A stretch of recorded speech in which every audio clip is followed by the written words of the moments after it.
निःशुल्क रूप से मिलनी चाहिए। क्योंकि एक बार को आप सोचिए, आखिर उस बच्चे की गलती क्या होती है जो एक गरीब घर में पैदा होता है और उसको बेहतर शिक्षा से वंचित होना पड़ता है। शिक्षा के सामने एक पैसे की दीवार खड़ी है, जो जितनी ऊंची दीवार लांघ सकता है, जो जितना अधिक पैसा शिक्षा पे खर्च कर सकता है, वो उतनी बेहतर शिक्षा पा सकता है। लेकिन अगर एक देश एक है, लोकतांत्रिक देश है, तो शिक्षा भी सबको एक समान रूप से तो मिलनी ही चाहिए।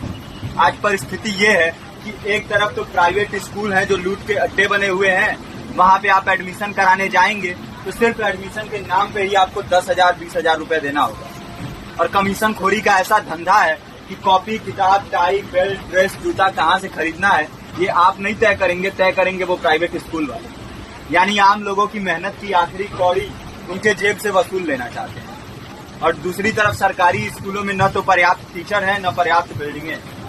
2019 का ही ये पुराना आंकड़ा है कि हर 100 में से 52 स्कूलों में या तो एक टीचर है या 2 टीचर हैं। और उन्हीं टीचरों के ऊपर जिम्मेदारी थोप दी जाती है कि जनगणना करो, मतगणना करो, पशुगणना करो, तमाम काम करवाए जाते हैं। और 19 के बाद से तब से कितने टीचर रिटायर हुए होंगे और 18 के बाद से कोई टीचर की वैकेंसी भी नहीं है। आप खुद भी सोच सकते हैं ये परिस्थिति और कितनी बिगड़ी है। इसीलिए हम लोग ये मांग उठा रहे हैं, चाहे कोई राष्ट्रपति का बच्चा हो या किसी मजदूर का, सबको शिक्षा एक समान मिलनी चाहिए और निःशुल्क रूप से मिलनी चाहिए। प्रेमचंद ने अपने दौर में भी कहा था कि एक सभ्य समाज में ऊंची से ऊंची तालीम मुफ्त होनी चाहिए और इसका पूरा खर्च गवर्नमेंट को उठाना चाहिए, क्योंकि हमारे देश को फौज से ज्यादा आवश्यकता तालीम की है। और शिक्षा से जुड़ता हुआ ही दूसरा मुद्दा हम लोग उठा रहे हैं।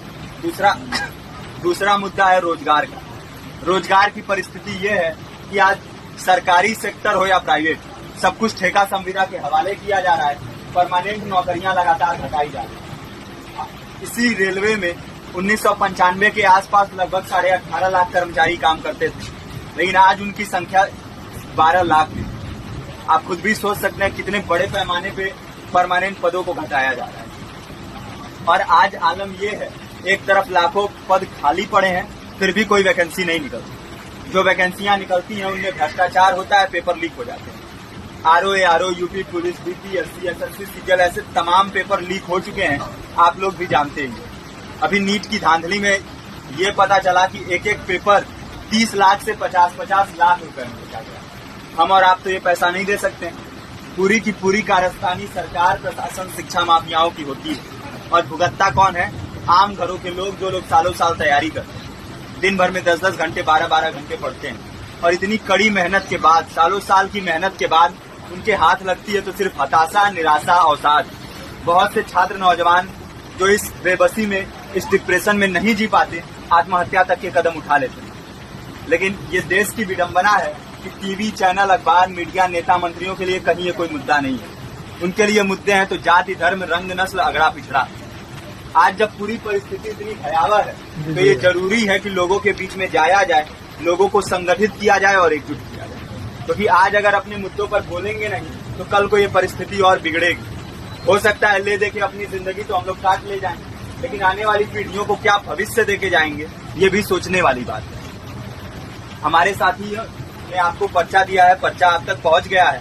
पर्चे में और भी बातें हैं, इसको पूरा विस्तार से पढ़िए। पर्चे में हमारा नंबर है, संपर्क कीजिए। फेसबुक का, इंस्टाग्राम का लिंक है, आप वहाँ पे जाएंगे तो आपको पता भी चलते रहेगा कि लगातार किन किन माध्यमों से हम इस अभियान को चला रहे हैं। नुक्कड़ नाटक, संगीत, शिक्षा सहायता मंडल, लाइब्रेरी, तमाम माध्यमों से इस अभियान को चला रहे हैं और कोशिश कर रहे हैं कि बड़े से बड़े पैमाने पर हर जगह पे लोगों को संगठित किया जाए और एकजुट किया जाए। आपके बीच भी आए हैं, आपका साथ और सहयोग दें। साथ इस रूप में कि आप भी हमारे इस कारवां और इस मुहिम से जुड़िए।